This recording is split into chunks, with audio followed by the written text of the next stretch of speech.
brought this up a few times that Frank Sinatra drank Jack Daniels. He liked it so much that when he was laid to rest, he was buried with a bottle of Jack Daniels. And the the prize today is something from kind of like from Frank's collection. Did I lose you, by the way? No, I'm just in awe. Oh, I'm just gotcha, sitting gotcha. here. I'm being a good Oh, gotcha. audience. Hang on, All wait. right, very good. So Sinatra loved Jack, and someone in his family was going through all of his stuff and found Frank's flask that he had custom made. And on the outside of the flask is a leather case that has his initials FSA, Francis Albert Sinatra. And on the flask itself is engraved Old Jack that he put on there. And it's got 4 stainless steel um, little shot glasses to go along with it. And they brought it to us and said, "Hey, do you have any interest in this?" And the people on, that do Jack Daniel's Sinatra Select were like, "Yeah, we have interest." And they had a few of them reproduced, and I have one here tonight. Get out of here. This is So what you're going to give also, away. So yeah, to the people in the comments, I totally understand if you're tuning in for Hayes Carll. Hayes will join us. So the way this works is we talk a little history, we talk a little story, we make a cocktail, and then we settle in for great musical artists like Hayes Carll. And don't forget, next week we've got Womack from Future Birds joining us. Great, great, great singer, great dude. But tonight it's Hayes Carll. So if you're joining because of Hayes Carll, pay attention. You can win some cool Jack Daniels stuff. And actually, we're going to give away 2 prizes. We also give away probably a T-shirt from Hayes' merch store. So pay attention. We just announced a killer Jack Daniels prize. How do you want to give us away this week? We did. It was your first concert in the comments last week. We had some good ones too. And yeah. Erica Winterstrom from Heartless Bastard elicited those because she had some great fans. What do you want to do tonight? Look, I say we stick with the music theme. How about whether it was a album, CD, or tape? The first thing that you bought for your own music collection that wasn't borrowed from a brother, sister, parent, like you actually spent your allowance on, Right. whatever that first album This was. this could be interesting too, and you could give us the age you were when you did it. I mean, we could probably do the math. I think I said last week mine was Green Day Dookie. That was the first compact disc that was mine. But I had Right. all kinds of tapes growing up, and I think about this too. I remember the first time I accidentally bought a single tape, like where it just had 2 songs, and I was so Right. confused at why it was so cheap. But I was like, "Hey, a deal's a deal, right?" that that was Oh, that's funny. It was one song. and I'm like 7 or Amazing. 8, probably using Right. my whatever chore money. And you know what that tape was? Wait, let me Bastardized by guess. Oh, Rascal Flatts 20 years later. Tom I would have never Cochran. guessed that. That's Wasn't I a weird 7-year-old or 8-year-old, whatever I was? Was that a little bluesy for a child? no, man. I Life is mean, a I highway. guess yeah. Now, fun fact, Tom Cochrane, he's Canadian, right? I'm not sure. I'm He not did. exactly sure. I typically am known as a Tom Cochran enthusiast and historian, but tonight So, I'm all right. failing. Well, I'll know this if you tell me. So, Life is a Highway. What was his other song? His other really big hit? I don't know if he had one. He did. He did. He did. Um, Producer Matt can probably look it up. If we have Tom Cochran's greatest hits, how big of an album would that be? Would it have just fit on that 2-song single tape? it is. I know he had one more. Life is a Highway, and there's one other one. But anyway, if it's a song, if Tom Cochrane is Canadian and he's the guy I'm thinking of, a fun Tom Cochrane story that has nothing to do with me, but a good friend of mine. But if it's not him, this story is really not that good. Let's just do something blatantly. It's like they wore denim jackets and split a thing of poutine together. We'll just assume Yes. he's Canadian. Like let's just do Yes. that. Let's throw them under the Canadian bus. Uh, Yeah. did we see if he has another hit besides Life is a Highway? He has so many hits. Oh, See? Hang on a second. See? Here. is he Canadian? That's what I'm looking for to find out. I was trying to find a Canadian musician, known for rock band Red Rider. He was also a Yes. singer-songwriter. He has won 8 Juno Awards. I was going to ask. I thought he was a 10-time winner, but he's an 8. Well, Okay. very important. Very Right. important.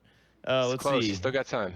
I'm trying to find his list of biggest hits. I was obviously looking for his Wikipedia stuff just to make sure he was from Canada, like you were talking about. Well, I am curious too. Like, how many Tom Cochran tattoos do you have, ET? Like, it seems like you're really into Tom Cochran. I didn't know I was going to strike such a positive nerve this evening. No, well, it's so very good friend of mine who was actually working with me the night I met my wife, Dalton Grant, is a singer-songwriter. Shout out to Dalton. And Dalton Grant, yes. And he co-wrote a song called "Smile" with Tom Cochrane. Why is this happening? This is amazing. That's so great. I believe that this part I'm guesstimating. I think Tom Cochrane's wife is his manager, and she also managed one of Dalton's friends. And he heard the song, and it needed a little work, and whatever. Somehow Tom got involved, and they co-wrote the song "Smile" together. Shout out to Dalton. I didn't know we were going to dive in. Dalton I thought Grant. it was going to be all Hayes He Carll. really deserves no shout-outs, but we'll give him one. He gets one nonetheless. He We'll gets one pay that anyway. off. We'll have to check out his top 2 hits here in a bit. I'm guessing that hasn't come up yet. So quickly, we are going to have Hayes Carll on. We do "Lunatic Fringe" is the song I'm thinking of. Is that Tom Lunatic Cochrane? Fringe. We're checking. Dial-up internet here in St. Louis, Missouri at Midcoast Media. But we're making that happen. It is. There is multiple versions of Lunatic Fringe, and I had to make sure it was his. But yes, he wrote it. Isn't that fun? You're like, you find out yeah, there's a bunch of guys on SoundCloud who covered it. We don't know. Wait, Snoopy wrote this, I thought. Exactly. We've got a cocktail to make. We've got Hayes Carll to get to.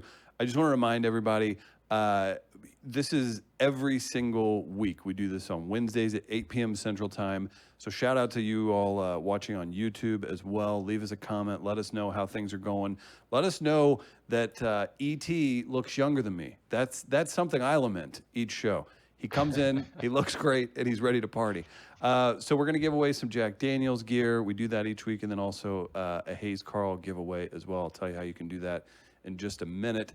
If you get a chance, you can make these drinks along with us at home. At We Are Live Radio is our Instagram. We post the recipe. So this week, the base is Jack Daniels, Tennessee Apple. We'll have a refreshing beverage here in just a bit. So what's your answer to your prize question? What was the first album you had? Album. So, my wife asked me that the other day, and it's a toss-up. It was either Grease or the Rocky soundtrack. Gosh, you are Grease from could have been my Philadelphia. sister's. And I think they're the same year, so it's you can't really go by. I think they're both 78. So That's pretty cool, though, right? that they both came out that year. That those are your trust me, as someone who got a Walkman and a Vanilla Ice tape in second grade, like it could be worse. Like you can have worse things than two iconic soundtracks like that. No, it was Grease was a double album, so there's a bonus of having 2 albums in one. And then Rocky, as soon as you hear those horns from the theme song, you can do whatever you want in the world. You can climb Mount Everest in like 18 minutes. The guy that's an jogged official through thing. Philadelphia in like 2 minutes in that montage from like South Philly to Fishtown. It's So, beautiful. Was that something like, how we all, wherever we grow up, Right. if you're from St. Louis, like the Arch, you go once when you're in like first grade, and then it's like, okay, the Arch from there on. No matter where you're at, is Philadelphia like that? Yeah, like the steps, like you do the Rocky steps once, if ever, but everyone that comes to visit Philly has to do the Rocky steps. Sure. You have to. And it's cool. I mean, it's an art museum, so you should also go to the art museum, but it's kind of like there's It's a bridge too far for many people. I'll just visiting go up Philly. and down the steps and I'm good. Right. I was there. I was at the art museum. I didn't see anything, but I was there. Exactly. But yeah, no, everyone does the Rocky steps. Everyone has a cheesesteak. There's those things that you have to do when you visit certain cities. What do you tell people when they come visit you in Los Angeles? Los Angeles, basically your second home at this point, right? You've been there for a decent amount of time. Do you have the cool version of when you visit LA? Like, is it go see this music venue or this bar? Is it kind of like you being the U.S. depends on ambassador the for Jack person, Daniels? yeah. That's kind of your life. Yes, it is. And it really depends on the people, and if they're with their kids or not with their kids, it really shapes their trip. But some things, if you've never been to California, especially LA, the difference is LA is so spread out. So like Philly's a walking city, New York's a walking city, Chicago's a walking city. So LA, you're really committing, right? If you want to go to Malibu and you're in Hollywood, that's a that's a commitment. It's at least an hour to get into If deep it's Malibu. if it's 9 o'clock and you're near USC and you need to go to the Comedy Store, which is 4 miles away, settle in for a 70-minute Yes. drive Yeah. across Uber town. ride. Yeah. Yeah. It's Yeah. absurd. So that's another thing you could really, it shows you how good of a friend you are, is how you plan their day, right? If you take them down, downtown, Right. then Malibu, then Hollywood, they're going to hate you. Yeah. Try to like give people areas like, hey, if you're into this, let me shape a day here. I did that Yes. for a friend recently, him and his family.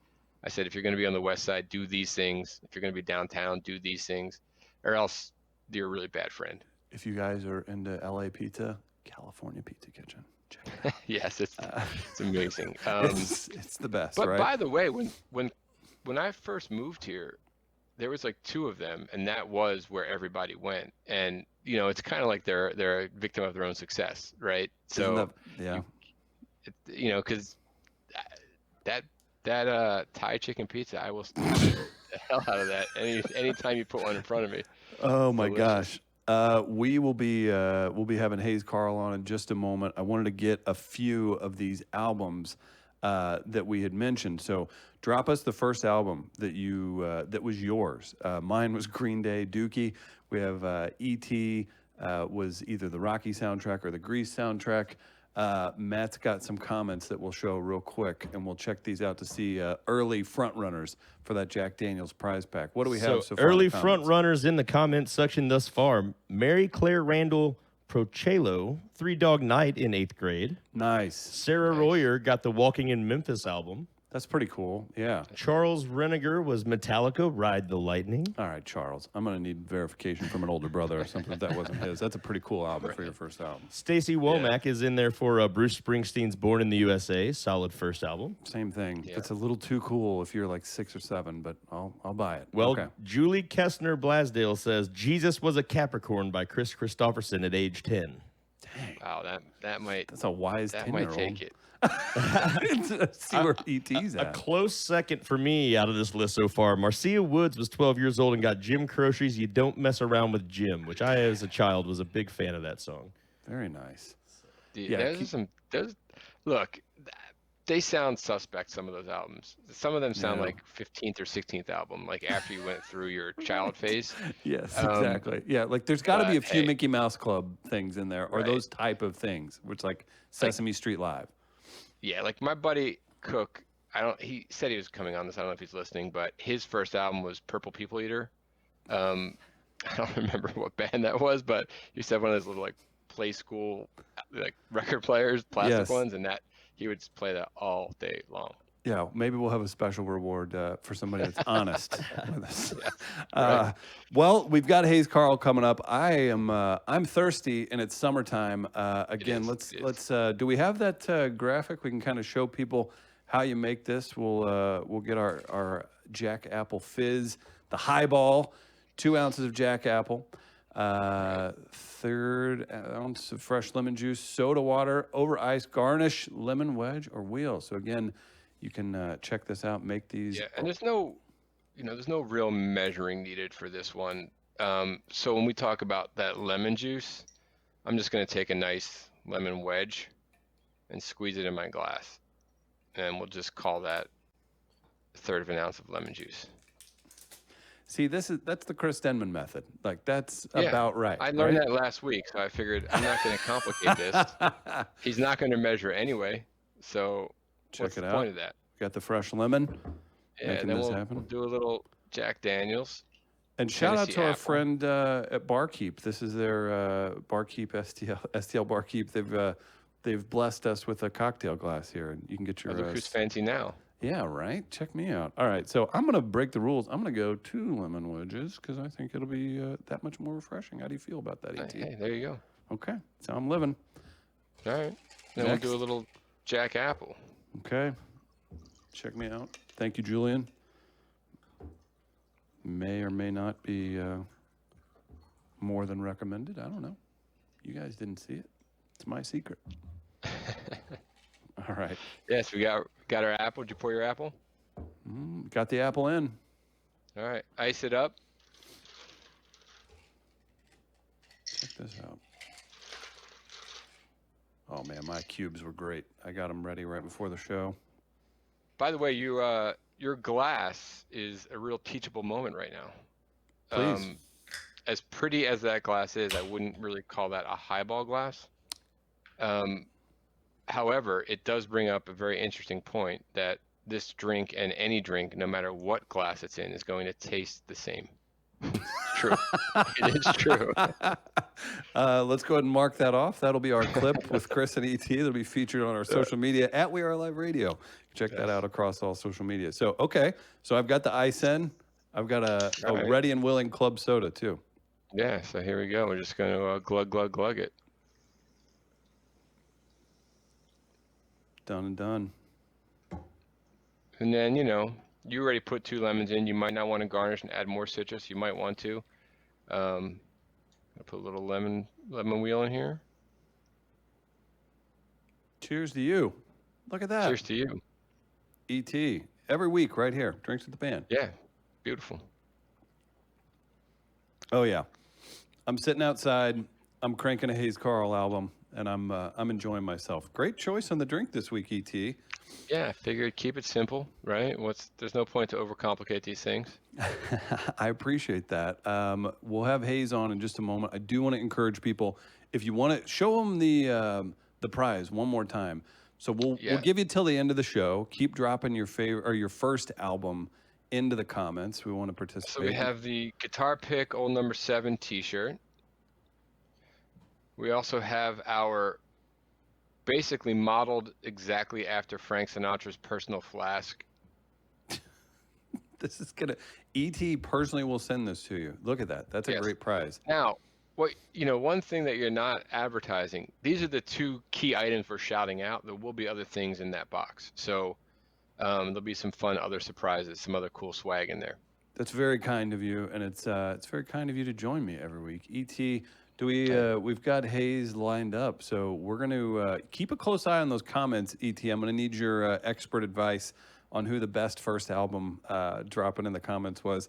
Until next week, sir, cheers, man. Great drink choice. Cheers. I'm excited to talk to you. Hayes. Great to see you. All right. ET Tukowski, he's the U.S. ambassador for Jack Daniels, right now joined by our close, dear, personal friend, Hayes Carll. What's up, Hayes? How are you, man? I'm doing well, sir. How are you? I'm good. I just settled in. I have a cool cocktail. I'm ready to hear some tunes. People have been complaining that they've been having to look at my face since this started, so I know people are excited to talk to you. I do want to chat just a bit before we jump into some songs, man. Are you down in Texas right now? Where are you at? I'm in Tennessee. I moved up Tennessee. here, about a year ago, and went from Austin to New York for a minute, and now Nashville, Tennessee. What are you seeing in 2020? Obviously, the last few months removed from the differences in a scene that's now at a point where it's just super storied in Austin. You spend some time in New York, and then now Nashville. Obviously, it has a bunch of history, but in the last 20 years, Nashville has, I think exploded is even a soft way to put what's happened with Nashville. Like, where are you at on, I guess, the different scenes in those cities that you've lived in? Well, I think Austin and Nashville are really similar. I was having this conversation with my Uber driver today. I rode an Uber for the first time in 4 months. I had to dust off the app. Well, I was going to say, did the app ask you how you've been? Like, it missed you? Like, Yeah. We missed your money. Yeah. Austin they're very similar in that they're both, the heart of the city is music, both college towns, although University of Texas is a much bigger school than Vanderbilt. But great restaurant scene, just a really great artist scene. And same sort of deal in that the East Side was sort of taken over by the artists and folks. It was more affordable, and then it exploded and pushed everybody out. And so a very similar trajectory there for the two places. But at the heart of it, it's about the music. For me, and I think for most people that come, even if they're not in the music business, it's the pulse of those two cities. There's other things going on clearly, but I don't know. I would put them 1 and 2 for the best live music cities in the world.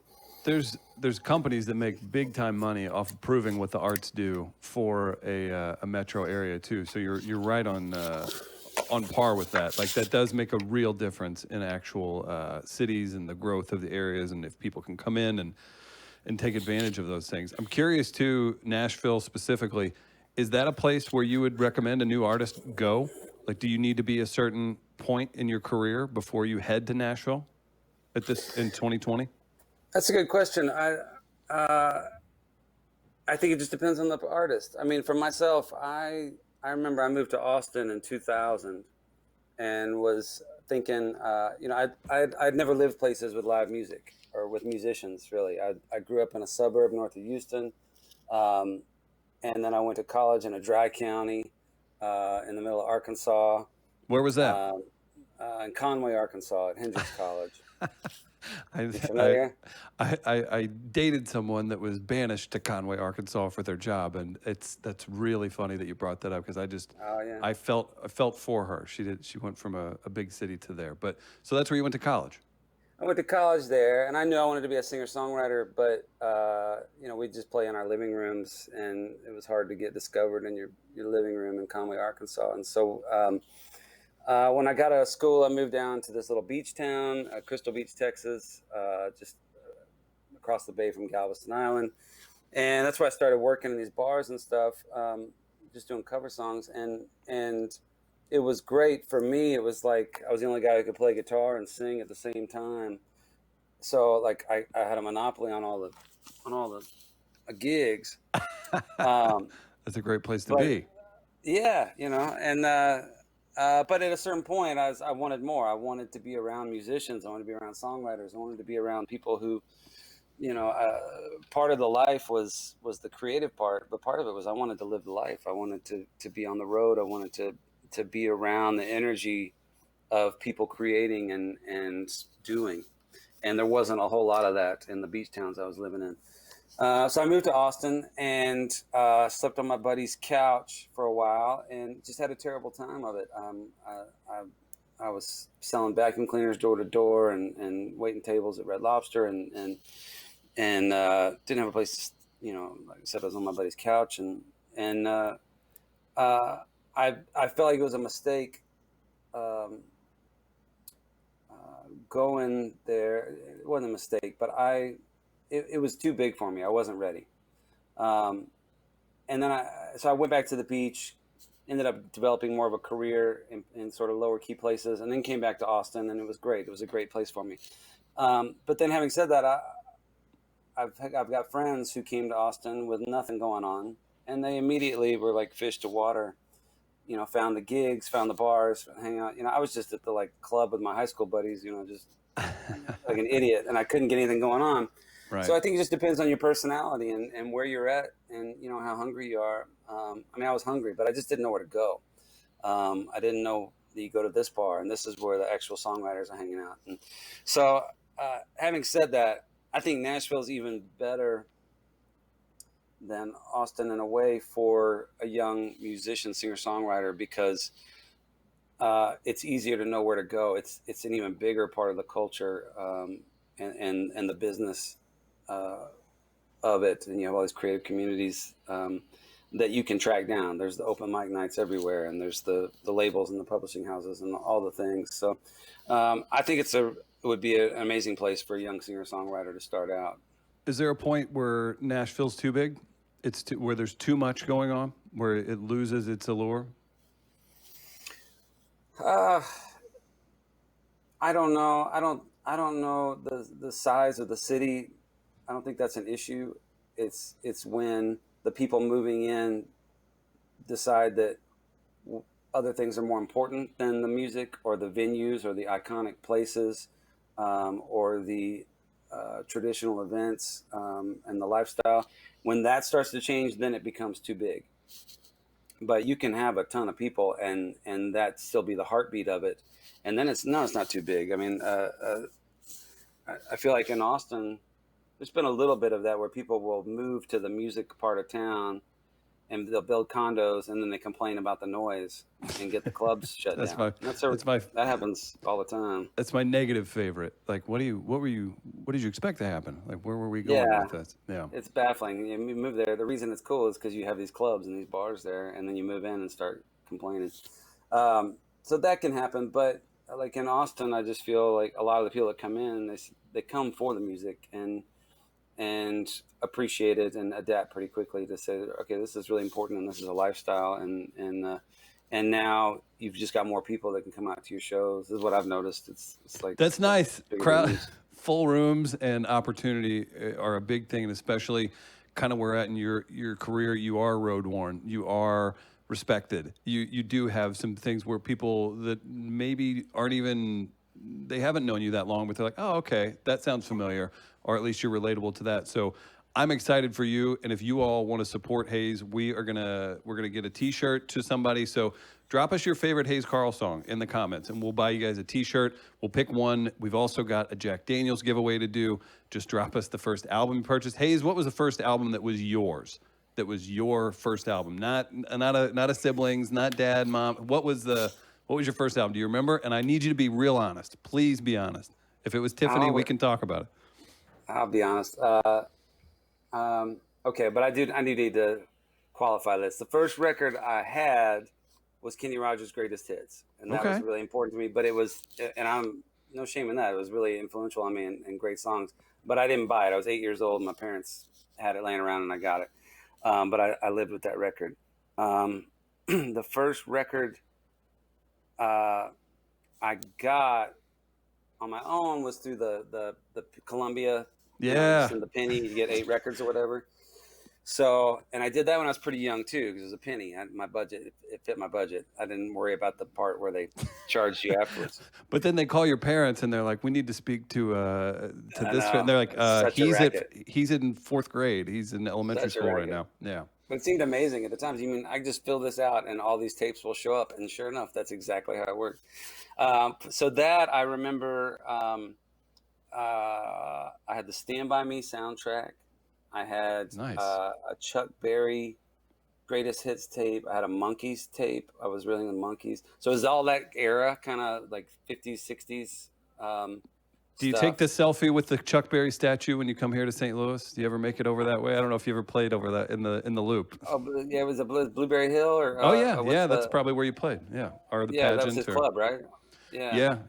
He was definitely part of that. So there's a great story. I'll finish your question, answering your question. But Todd Snyder was playing at Blueberry Hill once, and he's a huge Chuck Berry fan. And he's in the dressing room, and Chuck Berry comes in, and he comes straight up to Todd, and he says, "Are you Todd Snyder?" And Todd's like, "Yes." And oh my God, my hero knows who I am, and he comes up and he knows me. He's talking to me, and Todd says, "Yes." And he goes, "You're in my parking spot."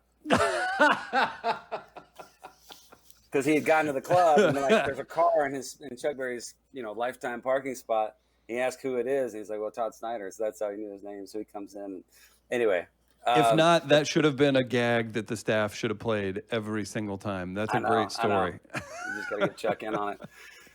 The first things I bought, though, I remember I saved up and bought a stereo, and I bought several CDs. The 2 that I remember were the Black Crowes, the first Black Crowes record, and a Yo MTV Raps collection. So there you go. I put that out there. I like that. I think that is good enough that it's cred worthy, but it's not ridiculous. It's not what it wasn't like. I only had the Replacements, and that's all I was into. Like this was, that was a great answer, man. So, and if you all want to again participate in this, drop your first album that you got in the comments. We'll pick a winner for our Jack Daniels giveaway, and drop us your favorite Hayes Carll song in the comments. We'll be sure to hook you up with a Hayes Carll T-shirt from the merch store. Hayes, you're crushing it on. Is it every Tuesday night? You've got so many people tuning in, man. That has to feel so great. It does. I mean, more than anything, it's sort of been my lifeline during this time. To be stuck at the house. I've been touring for 20 years, and so to not be on the road is strange. It's nice, but it's strange. But to be able to log on every night or every Tuesday, play this show, and know there's people out there watching it, and we read the comments and just see how much they appreciate it, and to it's my favorite night of the week. I've never had so much fun playing music, or at least not in a long time, and so it's one of the cool things that's come out of this for me is just getting to do that and really kind of turn it into a thing for myself, which I think I'll carry on even when things go back to where we can go out on the road. It's something I'd like to keep doing. It's just been really special for me.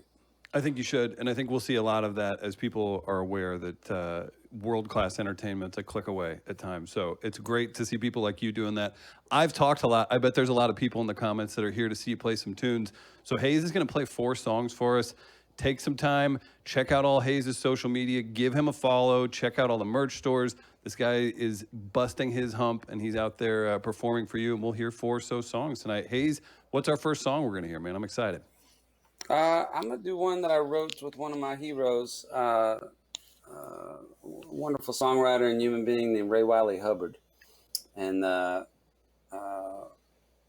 yeah, this is one we wrote many years ago, and I just re-recorded and as a duet with him. So it's fresh on my mind. It's called "Drunken Poet's Dream."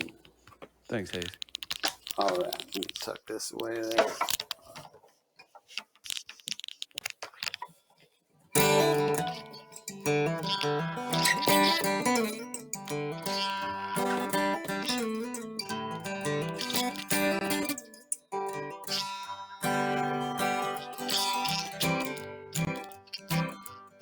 Well, I got a woman, she's wild as Rome. But she likes to lie naked and be kissed upon. She crosses the bridge and sets it on fire, and it lands like a bird on a telephone wire. Wine bottles scattered like last night's clothes. Cigarettes, papers, and time and notes. She laughs for a minute about the shape I'm in. She says, you be the sinner, honey, I be the sin. I'm gonna holler, I'm gonna scream, I'm gonna give me some mescaline. She brings me roses and a place to meet. A drunken poet's dream.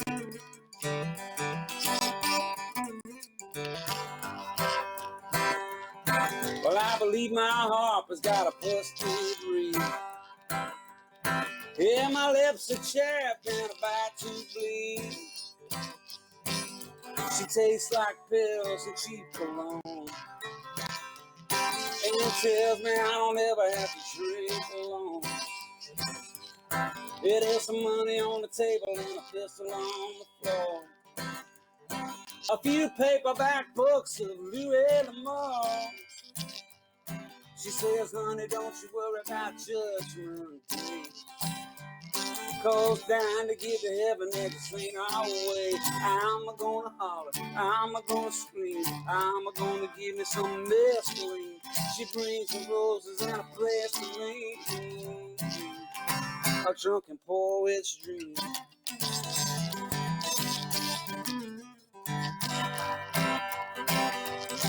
And all my life I laid around while the colors all turned blue. Yeah, I close my eyes and I find the time that brought me back to you. Oh, I got a woman, she's wild as wrong. Yeah, she likes to lie naked and be kissed upon. She crosses the bridge and sets it on fire, and it lands like a bird on a telephone wire. I'm gonna holler, I'm gonna scream, I'm gonna give me some mescaline. She brings me roses and a place to lean. A drunken poet's dream.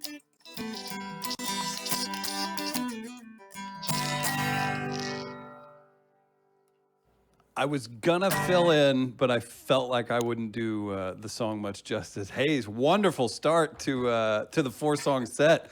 Thank you so much. And I'm such a weirdo. Immediately, I think like this is obviously like a seminal thing that's happened in your life. You get to make this song with a hero, a guy who's a legend in the Americana game or country or whatever we want to say.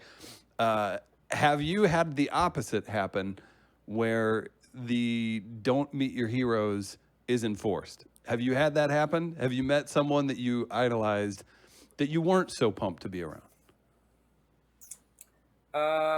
You don't have to drop names. You should, and I will clip it off and tweet it out. But I'll tell you one, and this doesn't matter because I'll never see him again. And it wasn't that bad of an experience at all, but it was just funny. I was in England. I was in London, and I was playing the Jules Holland show, which was this huge music television show. And they bring on like four or five guests a night. And like then the week before, it had been Metallica and Paul McCartney and I can't remember, but it's like that level. And the night that I was on was who am I trying to think of? There was Jeff Beck, Katy Perry,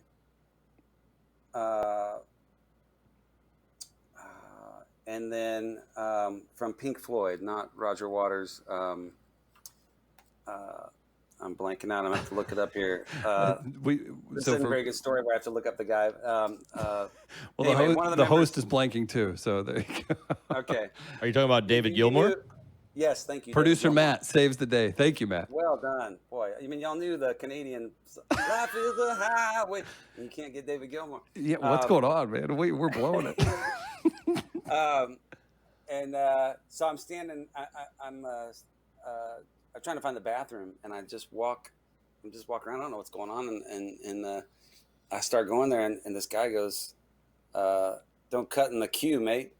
And I don't even know what that means. Right. And then I look up, and it's David Gilmour, and he's in line for the bathroom, and I've cut in front of him, and that was the extent of it. That's the whole. That's story. pretty good. That's pretty good. Yeah, I've met a couple, but most of the people. I mean, I've been really fortunate to meet a lot of my heroes: John Prine and Levon Helm, and Robert Plant, and like there's a lot of folks, and they've been amazing. It's blown me away, like. How cool most of them are. And that's reassuring, and it makes you, that's a very positive reinforcement, but then it also, it helps you weed out the fakes too, right? The people that have that weird attitude that are nowhere near your hero's level, and it's like, oh, you're not going to make it. You don't get to treat people negative. So I'm glad that you've had that experience. That's a very positive thing to hear. And shout out to your management team that got you booked with Katy Perry. And everybody, I mean, that's a big lineup, man. Funny story about her. And this was years ago, and just the Jules just liked one of the songs I did, and but afterwards, I'm talking to Katie, and she only had one song. She had whatever I Kissed that a first Girl. thing. Yes. I mean, one of those. Who knows? Right. Yeah. I think that was a test to see if you would agree. Yeah. Well, you failed. Sorry. But we had no idea she was going to be a megastar. It was just she had this one hit, and so I knew she was from Texas. So I went over and I was just talking to her, which I'd be way nervous probably to do that now as an old man, but this is a long time ago, and so I'm talking to her, and she's obviously distracted and not into it. She's like looking over my shoulder, and then she goes, "Is that Jeff Beck?" And then just walks off like mid sentence. I'm talking to her. I'm like, "So yeah, I'm from Texas." She's like, "Is that Jeff Beck?" And just like. Out of it. Yeah, gone. I had a comic that I thought we were kind of buddies do that. So I host a show. We have a lot of comedians on, and I was even part of the same network. And we're at the All Things Comedy Festival in Phoenix. I feel like I'm like part of the team. And this like mid-level headliner guy, he was like kind of knew me, chatted for 2 seconds, and just goes, and walked, veered away. I was like, dang, man. That's a quick way to remember. Like, all right, stay down. Yeah. I'll tell one last one like that. But there's an iconic dance hall in Texas called Green Hall. Of course. It's about a 700 seat. Just there's no windows, just screens and some ceiling fans, and it's just this great iconic dance hall. And I was doing 2 shows there. I'd sold out both shows, and which is a huge deal for me. And there's no green room, though, ironically, at Green Hall. And So I'm sitting out in the parking lot in my car waiting to go in, and the place is packed, and there's like a cop when I get there that's going to lead me in. It's very big time, which was way more than I was used to. And as I'm walking up to the venue, just feeling really full of myself, there's a couple who's really excited. They see me and they get really excited. And they're like, oh, oh, oh. And they got their camera out or their phone or whatever. And they're like, would you? And I'm walking quick and feeling really important. I'm like, okay, stop. Yeah. And they're thinking I'm going to get a selfie. And they hand me their camera. And then it hit me. They had no idea who I am. They just needed somebody to take a picture of them in front of Green Hall. And they didn't know I was walking into my sold out show. And so anyway, I went from like here to here really quickly. And so that's a good reminder. Those are the too big for your britches. Those are the best reminders, and it's and even today with short attention spans, and I'm sure you're huge on TikTok. Wait, I'm sure it's so funny to me how quickly you see it on Twitter the most, where people will be like, "Who's Nelly?" Like it'll be like, "What? What did you say?" Like it's crazy how quick that happens. But I think we all need that. St. Louis reference there, right? Yeah, you got to work it in, man. Again, if you're tuned in, this is Drinks with the Band. We do this each and every week. We're so pleased to have Hayes Carll on this week. Next week, we'll have our friend Womack from Future Birds on. We've got a great lineup through September, rocking and rolling. Thanks to our friends at Jack Daniels, Kranzberg Arts Foundation, and all of our wonderful supporters. Hayes, I love talking to you, but we got to hear another song, man. What's the next one?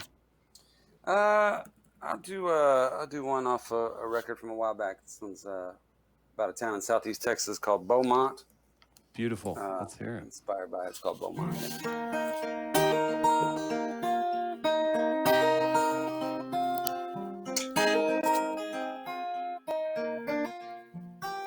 Oh, the night was...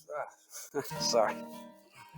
I saw you leaning on a memory with your back turned to the crowd in that little bar on Murphy where they play guitar too loud.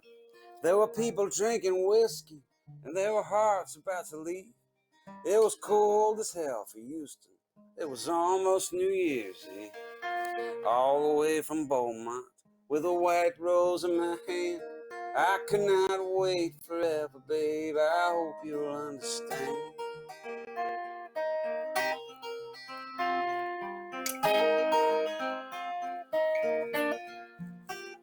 Oh, the night was feeling lucky, and so I asked you to dance. And the way you looked up at me made me think I had a chance. But when I put my arms around you, I knew you weren't giving in. And I hope it will be different if I pass this way again. All the way from Beaumont, with a white rose in my hand.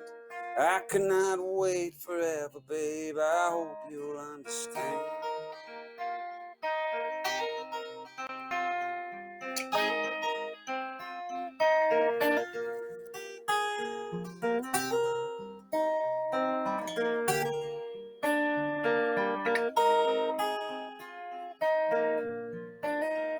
Well, I walked the road to get here with a guitar in a case, and I'd have stopped in Pasadena if I'd have known about this place.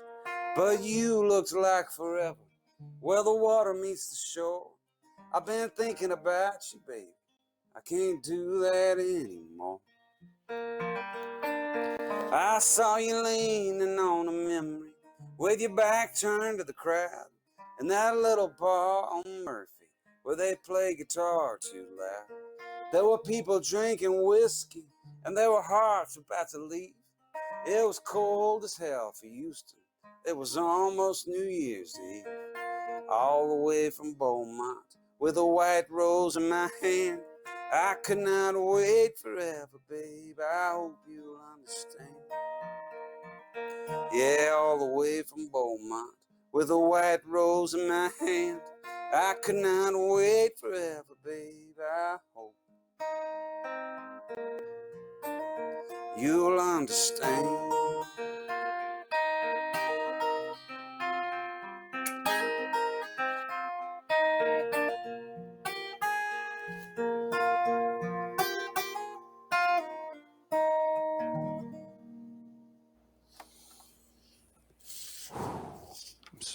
again, sweating, just enjoying myself so much. That was great. Oh, Cheers thank to you, Hayes. That's such a great song. People are letting us know in the comments, so you got to appreciate that.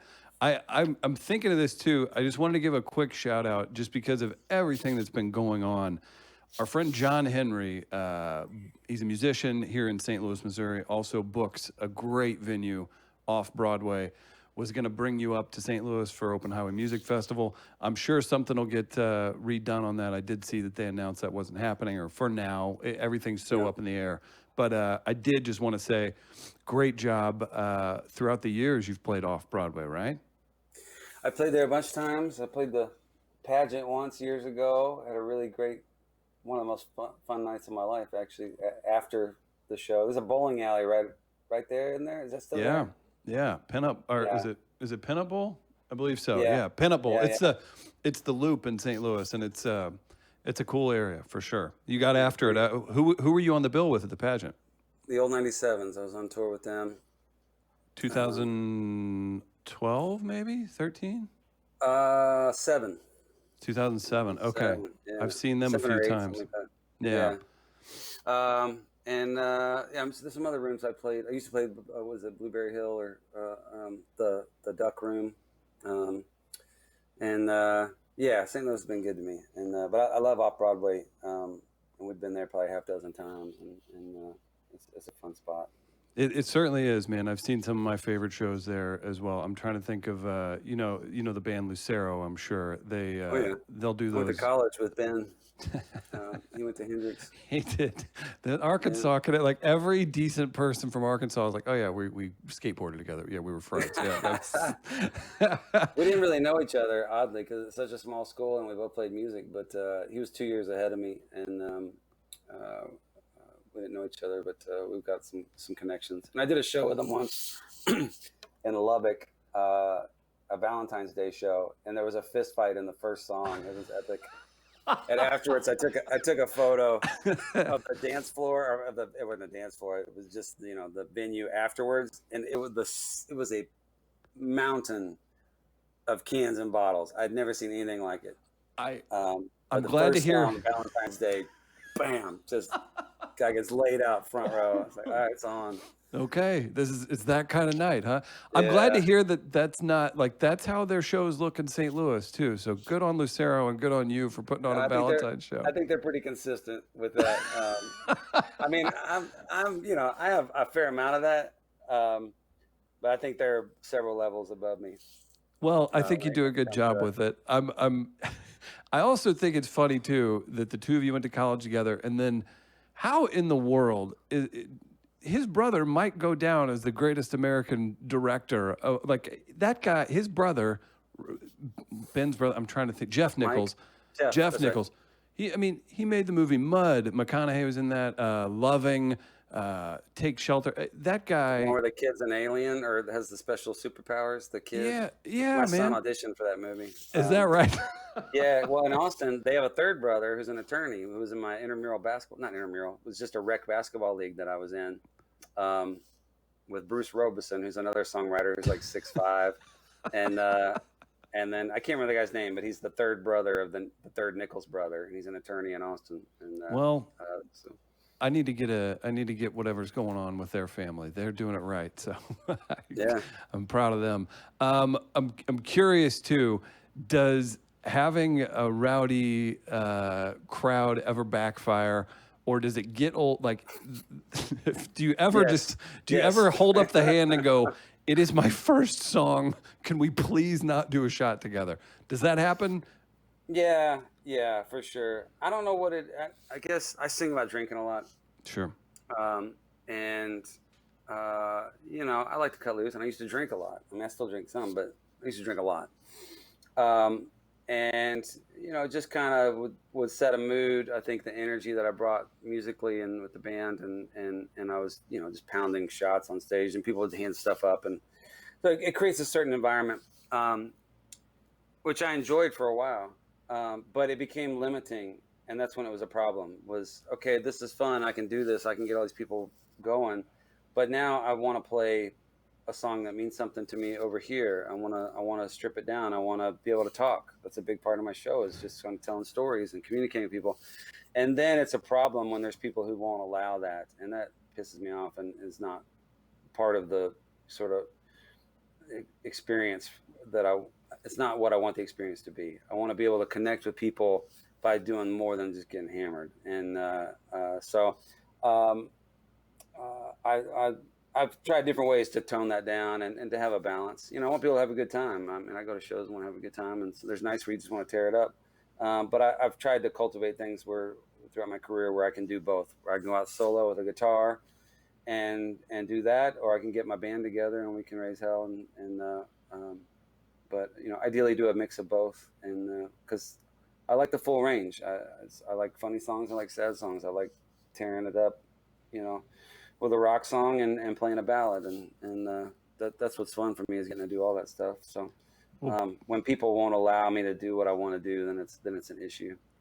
It is too, and to kind of throw that wrench in the creative process is a weird thing, but I think people tuning in tonight to Drinks with the Band and hearing that from you, that's how much work goes into a creative performance. There's a spectrum to it. There's thought process that goes into it, and then not only is it your job, it's something that's probably it's the most important thing in your life to you. It's huge. So that's I appreciate you sharing that, man. And you know this is, I mean, you said you do the comedy and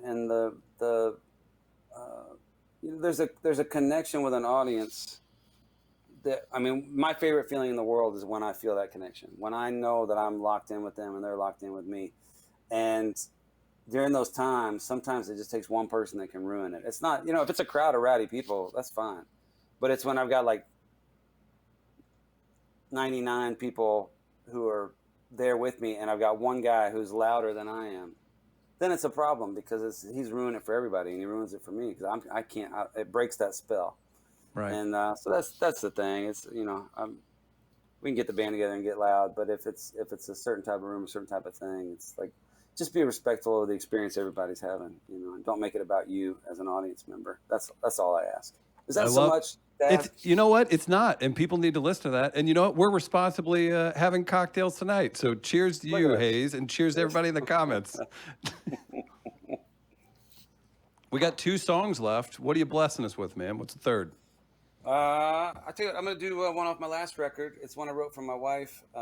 She's from South Alabama, and she's got a language all of her own, and I have a hard time keeping up sometimes. So this is about that. It's called Nunya. I'm going to take my headphones off to play it. So thanks, man.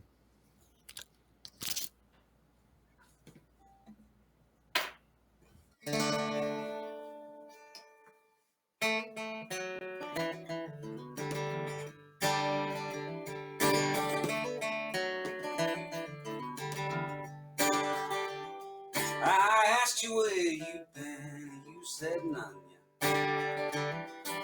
None of your business, don't you ask no more. You said if you would do a better job of listening, then maybe you would understand why I'm at the door. You just had to paint the front porch ceiling turquoise. You said that's the way we do it in the South. You claim it keeps out all the evil spirits.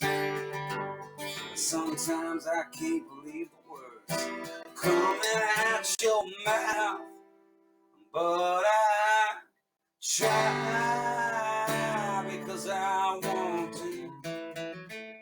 I know your heart the best way that I can. Through the laughter and the pain and the sometimes just insane.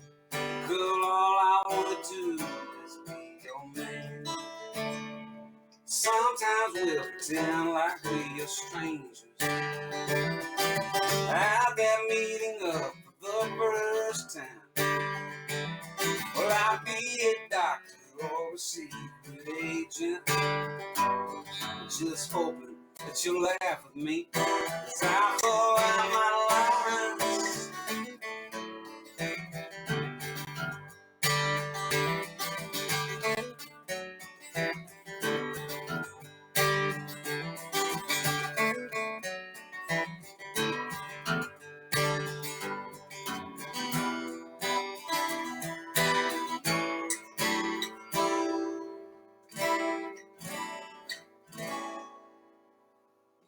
used to tell myself that I had it covered, that everything was where it needs to be. But then you showed up and you looked me over, and I see, oh, I see, now I see, darling, I see. And so I try, because I need to, and know your heart the best way that I can. For the laughter, for the pain, for the way you call my name. Girl, all I wanna do is be your man. I asked you where you've been, and you said none yet. None of your business, don't you ask no more.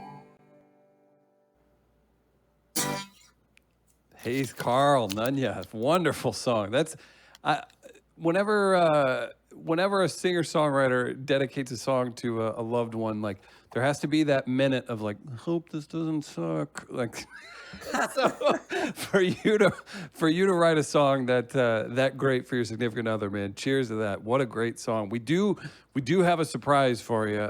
Producer Matt has unearthed footage of Hayes at the pageant back in the day, right here in St. Louis. Look at that. Wow. God, that reminds me. That's beautiful. That reminds me.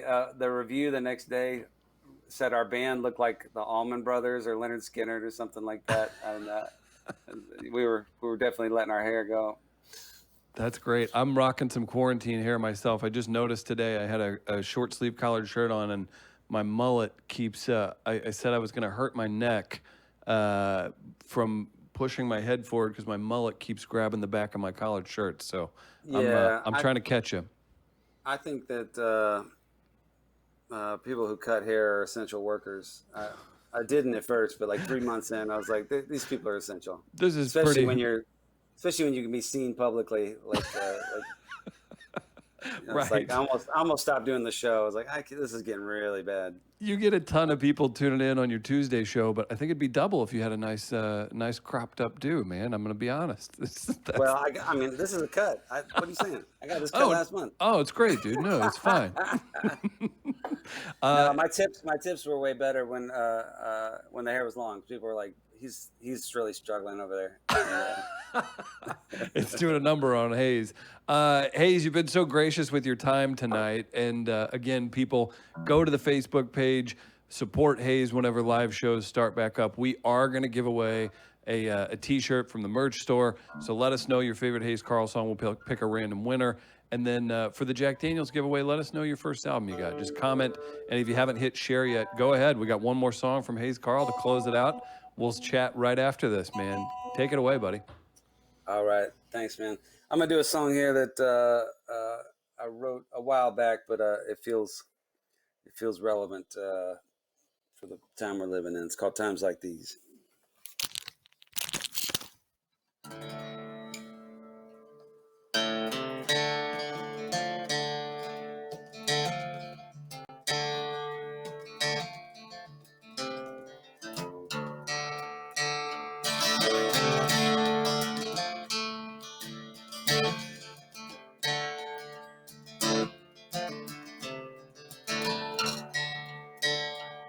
In times like these, everyone could use a hand. Instead of standing around losing ground, fighting over the promised land. And it's so hard to tell if this is heaven or hell, and I can never measure by degrees. But it's sure getting warm around here in times like these. In times like these, do I really need a billionaire? Just taking on my time, trying to tell me how I treat them unfair. Oh, then I have to pay as the home of the brave gets divided into them and the we. Oh, I find I'm losing my mind at times like these. Yeah, they come and they go. They here and not. Every day I'm getting better at losing something I haven't got. I just want gonna do my labor, love my girl and help my neighbor while I keep a little hope for my dreams. But it's sure getting hard to handle in times like these.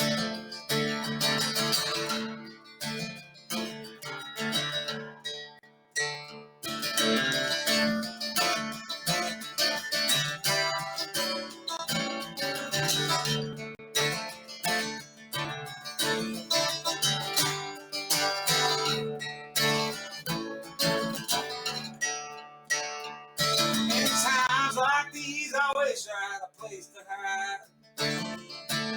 Instead of bringing it together, we're just widening the great divide. I hope and I pray at the end of the day that I can somehow get my troubles to ease. But I gotta say it's not looking good, not in times like these. Let it come and it go, the cold and the hot. I'm just trying to keep the world from turning me to something I'm not. And I'm gonna try to run till the whole thing's done, and I just hope I don't end up on my knees. But it's sure getting hard to stand up in times like these. I just wanna do my labor, love my girl and help my neighbor while I'm keeping almost raw to be. But it's sure getting hard, brother, in times like these. I could use just a little bit of help in times like these.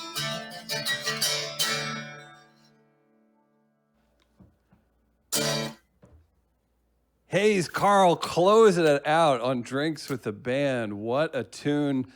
Way to go, man. What a great time hanging out with you. I can't say enough nice things, and I'd be a jerk to not shout out our friend Katie Tupin for recommending you and sending you our way. So shout out to Katie. Oh, and, yeah.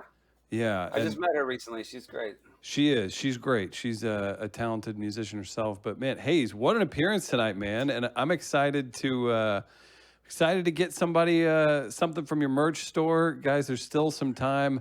And then you can also win a Jack Daniels prize pack. I did want to share, what was your first album you got, Matt, the producer? What do we have? This should be good. I had TLC's Crazy Sexy Cool. Real quick, you can't see Matt. It fits the Midwestern or Southern vibe. I go 6'3", 250 plus. Matt's 6'2", 250 plus. Yeah.